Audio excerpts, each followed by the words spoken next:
Greater Tripuraland এবং constitutional solution নিয়ে ভারত সরকার যেভাবে এ রাজ্যের 14 লক্ষ ত্রিপ্রাসাদের প্রতি প্রবঞ্চনা করে আসছে, প্রতারণা করে আসছে, এই অভিযোগ তুলে ত্রিপুরার যে সর্ববৃহৎ আঞ্চলিক শক্তি ত্রিপুরা সুপ্রিম প্রদ্যুৎ কিশোর দেববর্মন রাজ্যের বড়মুড়া পাহাড়ের পাদদেশে যেভাবে অনশন আন্দোলন শুরু করেছেন, তাতে এ রাজ্যের ত্রিপ্রাসাদের মধ্যে ব্যাপক উত্তাল ঢেউ ওঠে। অনশন আন্দোলনের প্রভাব রাজ্য রাজনীতিতে কতখানি পড়বে তাতে কেন্দ্র এবং রাজ্য সরকার যথেষ্ট শঙ্কার মধ্যে ছিল। তার চেয়েও বড় কথা, 2024 লোকসভা নির্বাচনে বিজেপি যেখানে 400 আসন দখল করার চিন্তা ভাবনা করছে, ঠিক এই পরিপ্রেক্ষিতে একটি আসন নিয়েও কোনো ধরনের গাফিলতি করতে রাজি ছিলেন না বিজেপি দলের হাইকমান্ড। 2024 লোকসভা নির্বাচনের পূর্বে ত্রিপুরা রাজ্যে যেভাবে গ্রেটার ত্রিপুরাল্যান্ড এবং কনস্টিটিউশনাল সলিউশন নিয়ে ত্রিপুরা সুপ্রিম অনশন আন্দোলন করে চলছেন, তাতে এ রাজ্যের ত্রিপ্রাসাদের মধ্যে ব্যাপক প্রভাব পড়ার সম্ভাবনা ছিল এবং যার ফলে এ রাজ্যের রাজনীতিতে যথেষ্ট তাৎপর্যপূর্ণ পরিবর্তন লক্ষ্য করার সম্ভাবনা ছিল। সেই সঙ্গে রাজ্যের আইনশৃঙ্খলা অবনতি হওয়ার আশঙ্কা করছিলেন কেন্দ্রীয় সরকার। এই পরিপ্রেক্ষিতে অনশন আন্দোলন চলাকালীন সময় কেন্দ্রীয় সরকারের তরফ থেকে রাজ্যের অন্যতম আঞ্চলিক শক্তি ত্রিপুরা সুপ্রিম প্রদ্যুৎ কিশোর দেববর্মনের কাছে আবারও বার্তা আসে।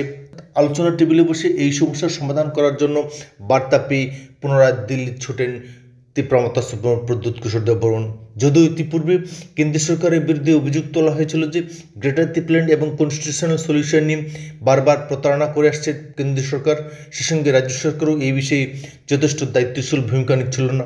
কিন্তু গতকাল কেন্দ্রের ডাকে আবারও সারা দিন ত্রিপুরা দলের কর্ণধার প্রদ্যুৎ কিশোর দেববর্মন। সেই সঙ্গে আরও একটি তাৎপর্যপূর্ণ বিষয় হল, ঠিক একই সময় রাজ্যের মুখ্যমন্ত্রী ডক্টর মানিক সাহাকেও জরুরি ভিত্তিতে দিল্লিতে ডেকে পাঠানো হয়েছে। অর্থাৎ অনশন আন্দোলন চলাকালীন সময় কেন্দ্র, রাজ্য এবং আঞ্চলিক শক্তি ত্রিপুরার মধ্যে যে ত্রিপাক্ষিক বৈঠকের সম্ভাবনা রয়েছে, এই ত্রিপাক্ষিক বৈঠকের মাধ্যমে এর যে ত্রিপ্রাসাদের মূল দাবি গ্রেটার ত্রিপুরাল্যান্ড কিংবা কনস্টিটিউশনাল সলিউশন নিয়ে ব্যাপকভাবে আলোচনা হতে যাচ্ছে বলে মনে করছেন রাজনৈতিক বিশেষজ্ঞরা।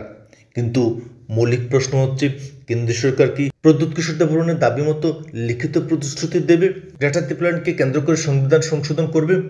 এর যে 14 লক্ষ ত্রিপ্রাসার ভবিষ্যতের কথা চিন্তা করে কেন্দ্র সরকার কি তাদের দাবি অনুযায়ী লিখিত প্রতিশ্রুতি দেবেন? এ নিয়ে রাজ্যের মানুষের মধ্যে প্রবল আশঙ্কা রয়েছে। এখন বল কেন্দ্রের কোর্টে। আগামী দিন এ রাজ্যের রাজনীতিতে কী ধরনের প্রভাব ফেলবে এই অনশন আন্দোলন, কিংবা কেন্দ্র সরকার যদি লিখিত প্রতিশ্রুতি দেন, যদি এই লিখিত প্রতিশ্রুতি দিতে কেন্দ্র সরকার ব্যর্থ হন, তবে আগামী দিনে এই রাজ্যের রাজনীতিতে কী ধরনের প্রভাব পড়বে এবং এই অনশন আন্দোলন আগামী দিন কতদিন জারি থাকবে তা নিয়েও অনেক জটিল প্রশ্ন দেখা দিয়েছে।